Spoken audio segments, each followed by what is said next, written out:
Hello, my friends, and welcome back. Thank you very much for being with me again today. Well, see, the China's system is the one that these guys are trying to accomplish here and implement here in the United States of America, which is unanimity, or the European Union the same way. They don't like it and they mock it when it's applied, or I don't know, just shows up in other countries, but they applaud it and call it unity when it happens to them. So what happened? Xi Jinping, the president of China, was re-elected for a third term unanimously. Obviously, people in the West are making fun of this and are mocking and point to the fact that this is, communist mentality where, tyranny, swims in, or at least is right there. But they fail to see their unanimity when it's about, let's say, sending weapons to Ukraine. When that happens and you have someone who dares to say, well, I don't think that's right, it's too much, just question not necessarily the decision, but the level, the intensity, the quantity of weapons.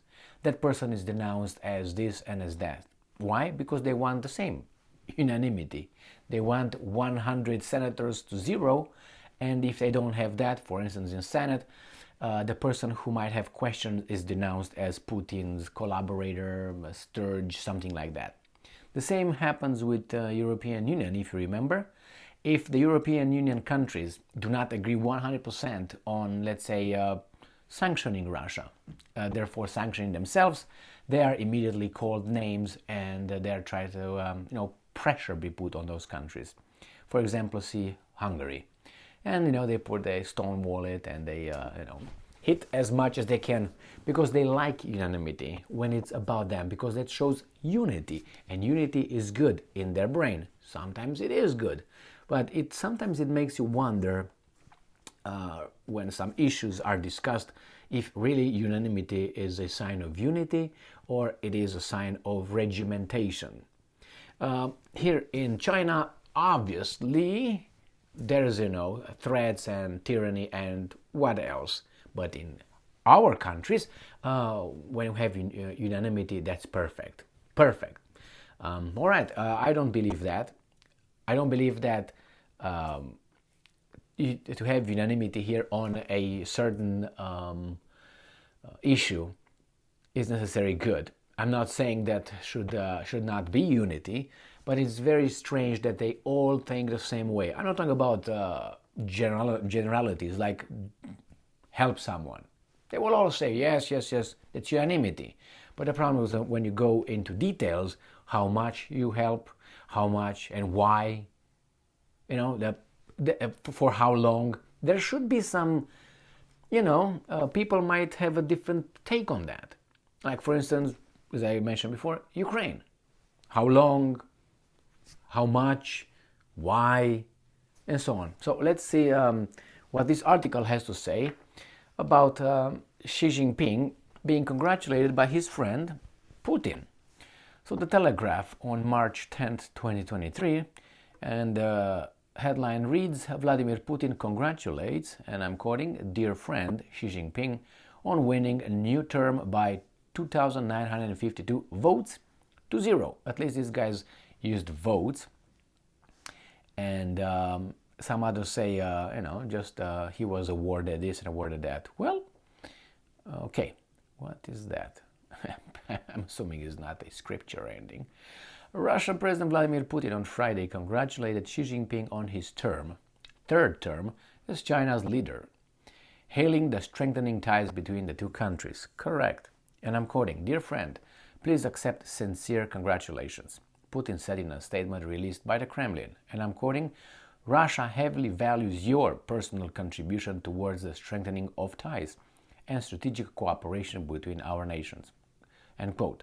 Xi was handed, he didn't do anything, he just stayed over there, and by the fact of his existence, he was given this, he was just handed a third term as Chinese president on Friday, capping a rise that has been that has seen him become the country's most powerful leader in generations.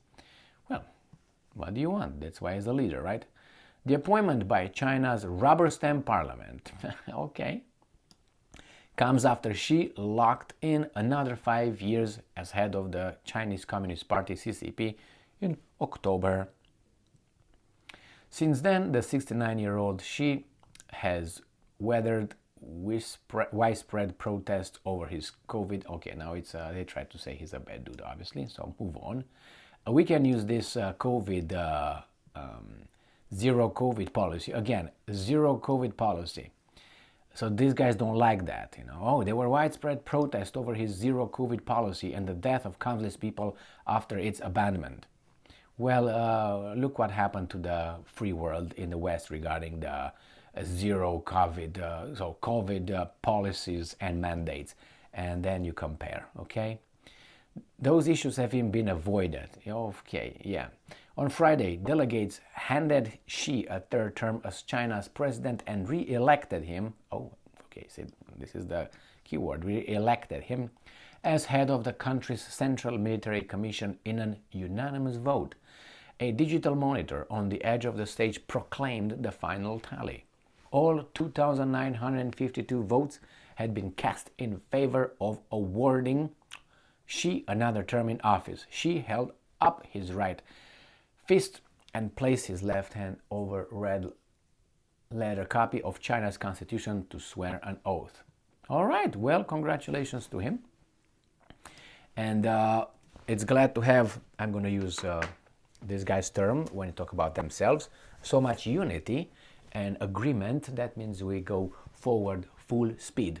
Well, obviously, when we talk about people or countries we don't like because they're bad, we say they're bad, then obviously we're going to consider that as something else, followers, weasels, and all that. But what do you want? Putin congratulated Xi Jinping, and this is a concerning sign for the West, United States of America, because the rest doesn't.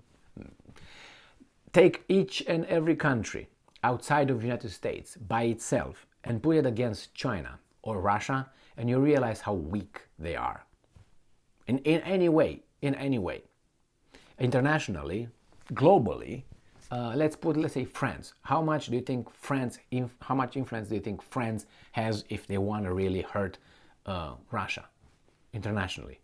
Where? In South America, in Asia, they're losing influence in Africa, in Europe, who listens to them?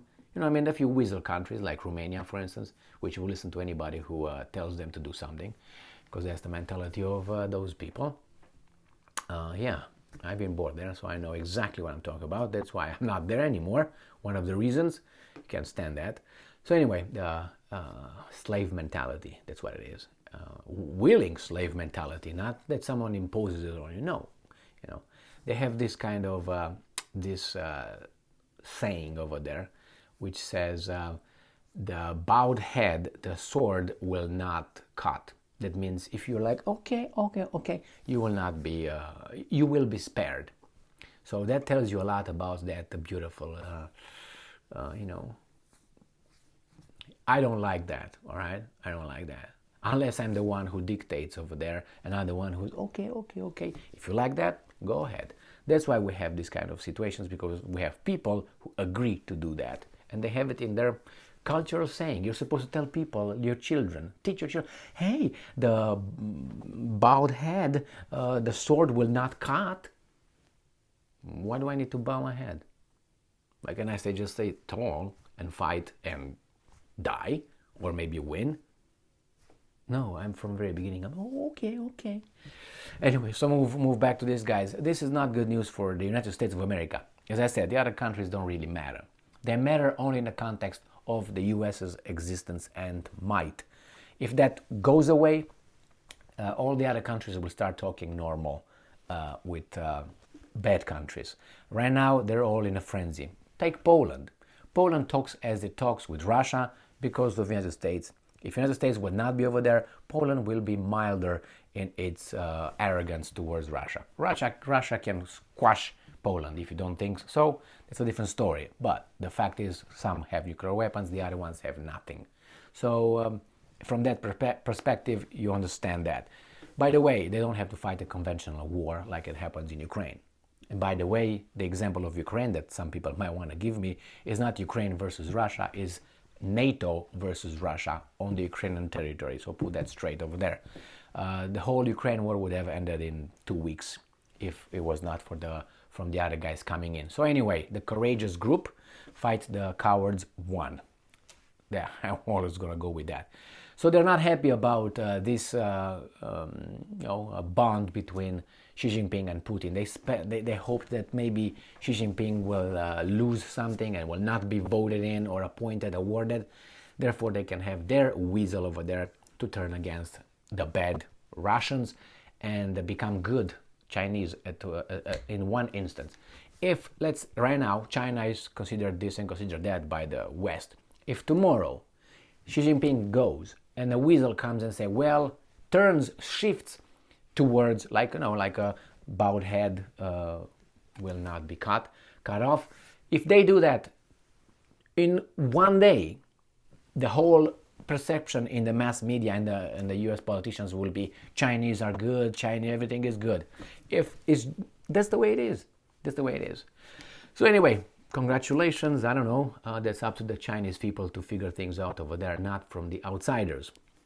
Because, as the golden rule said, what you don't like to be done unto you, don't do it unto others. Thank you very much for being with me again today. Stay strong, stay smart, look for the truth, and be just.